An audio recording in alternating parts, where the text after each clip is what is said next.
പ്രിയപ്പെട്ട സഹോദരങ്ങളെ, റജബ് മാസത്തിന്റെ പരിശുദ്ധമായ രാത്രിയിലാണ് നമ്മളുള്ളത്.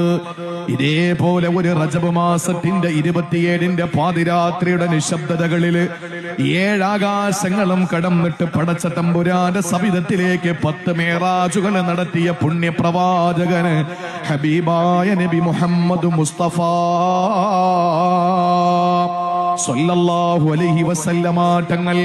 എന്റെ പ്രിയപ്പെട്ട സഹോദരങ്ങളെ, വളരെ ശ്രദ്ധയോടെ നിങ്ങൾ കേൾക്കണേ.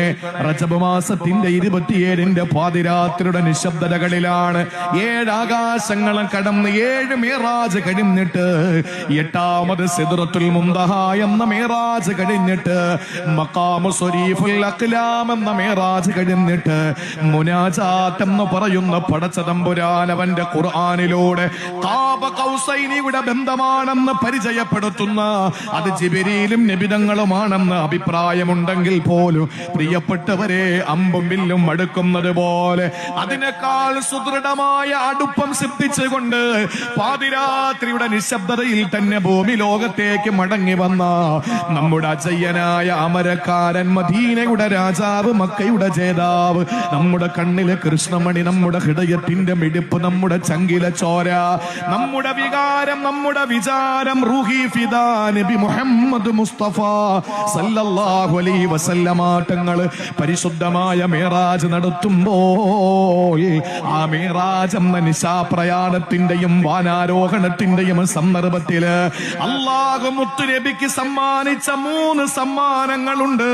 3 സമ്മാനങ്ങൾ എന്റെ പ്രിയപ്പെട്ട പെങ്ങളെ അല്ലാഹു മുത്തുനബിക്ക് കൊടുത്തു. ആ 3 സമ്മാനങ്ങൾ ഏതെന്നറിയോ? അതിൽ ഒന്നാമത്തേത് ശിർക്ക് ചെയ്യാത്ത ഈ സമുദായത്തിന് സ്വർഗപ്രവേശനമാണ്. അല്ലാത്തവരെ സുജൂദ് ചെയ്യാത്ത 33 കോടി ദൈവങ്ങളെ പൂജിക്കാതെ അല്ലാഹു റബ്ബുൽ ഇസ്സത്തിന്റെ മുമ്പിൽ മാത്രം ശിരസ് കുനിക്കുന്ന, കല്ല് മുതൽ കാഞ്ഞിര കുറ്റി വരെ, മുള്ളു മുതൽ മുരട് മുതൽ മൂർക്കം പാമ്പ് വരെ എല്ലാ ജീവജാലങ്ങളെയും ആരാധിക്കാതെ ഏകനായ പടച്ച തമ്പുരാന് മനുഷ്യബുദ്ധിയെ പരസ്യമായിട്ട് അവഹേളിക്കുന്ന ശിലാവിഗ്രഹങ്ങളുടെ മുമ്പിൽ കൈകൂപ്പി നിൽക്കാതെ എന്നെ സൃഷ്ടിച്ച ഖാലിഖായ, റാസിഖായ, മാലിക്കായ പടച്ച തമ്പുരാൻ, എന്നെ സൃഷ്ടിച്ച് പരിപാലിക്കുന്ന എന്റെ അല്ലാഹ്, ആ പടച്ചവന് ഞാൻ സുജൂദ് ചെയ്യുന്നു എന്ന് കരുതിക്കൊണ്ട് കൃത്യമായി തൗഹീദിൽ അടിത്തറയിട്ട് തൗഹീദിൽ അടിയുറച്ച് നിൽക്കുന്ന ഒരു സത്യവിശ്വാസി, അവന് സ്വർഗത്തിൽ അല്ലാഹു പ്രവേശനം നൽകുന്നതാ. അവന്റെ ജീവിതത്തിൽ തിന്മകൾ ഏതു വന്നാലും അതെല്ലാം അല്ലാഹു ഒരുപക്ഷേ പുറത്തു കൊടുത്തിട്ട് അവന് സ്വർഗത്തിലേക്ക് കൊണ്ടുപോകുമെന്നുള്ള സുവിശേഷമാണ് ഒന്നാമത്തെ സമ്മാനം.